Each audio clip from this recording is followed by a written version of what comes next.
அதாவது அடுத்த வினால பாருங்களேன், இறந்த கால பெயரெச்சம் இடம்பெற்ற தொடர் எது? இப்ப உங்களுக்கு 4 தொடர்களை கொடுத்துருக்காங்கம்மா. இதுல எது இறந்த கால தொடர் அப்படின்னு கண்டுபிடிக்கணும் நம்ம. அது இறந்த கால பெயரெச்ச தொடர். இப்ப பெயரெச்சம்னா என்னது?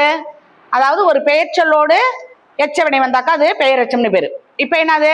வரைந்த ஓவியம். அப்ப ஓவியம்ங்கிறது ஒரு பெயர் சொல், வரைந்தங்கிறது என்னது? ஒரு எச்ச சொல் இல்லையா? அது போல என்னது? படித்த மாணவன், படித்த பள்ளி, இப்படிலாம் வந்தா என்னது? பெயரெச்சம். அப்ப இதுல எது உனக்கு சரியான தொடர் வரும்? கண்டுபிடிச்சு சொல்லு. என்னது இதுல எது பெயரெச்ச சொல்? பாடிய பாடல். பாடல்ங்கிறது பெயர் சொல், பாடியங்கிறது எச்ச சொல். அப்ப தமிழினி பாடிய பாடல் இனிமையாக இருந்தது.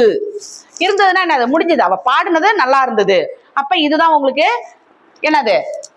குறில். அதான் என்னது? சரியான பதில். மற்றதுல என்னது? தமிழினியை பாட அழைத்தனர், இதெல்லாம் என்னது? வராது. அதற்கடுத்து தமிழினியின் புகழ் பள்ளியில் கொடிகட்டி பறந்தது, இதுவுமே ஆன்சர் வராது. அதற்கடுத்து வாழ்க்கை என வாழ்த்தனர், இதெல்லாம் என்னது? சரியான தொடரா இருக்கு. அப்ப இது மட்டும்தான் என்னது? பாடிய பாடல்ங்கிறது நம்ம 4 இதுலயும் படிச்சு பார்க்கணும். எதுல இதுக்கு பொருத்தமானது வருது அப்படின்னு கண்டுபிடிச்சு நம்ம எழுதணும். அப்ப இதற்கு சரியான பதில் எது? தமிழினி பாடிய பாடல் இனிமையாக இருந்தது. இப்ப பாடி முடிச்சா அது இனிமையா இருந்தது. அப்ப இறந்த காலமும் வந்துருச்சு, பெயரெச்சமும் வந்துருச்சு. ஓகேவா? எப்படி புரியுதா உங்களுக்கு? ஓகே.